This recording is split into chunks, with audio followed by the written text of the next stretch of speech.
काळात राज्यात आणि देशात एकाच वेळी महाराष्ट्रातल्या सर्व नद्या स्वच्छ करून त्यांचा मानसन्मान करायचा आहे.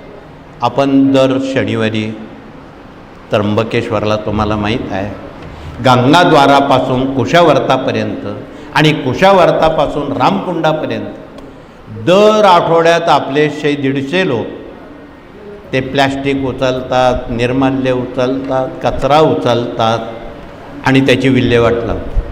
गोदामाईचा आशीर्वाद घेतात. ते काही नगरपालिकेनंच करावं का? आपण का करू नये? नगरपालिका काय काय करेल? तुम्ही कोणावर विसंबून राहू नका.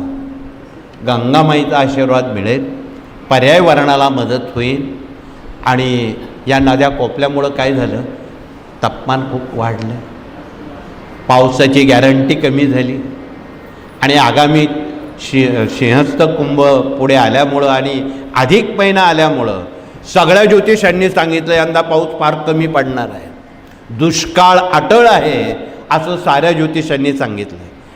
यावर आमच्या भगिनींनी मात करण्याचं सामर्थ्य आणि शक्ती भगिनींना दिलेली आहे.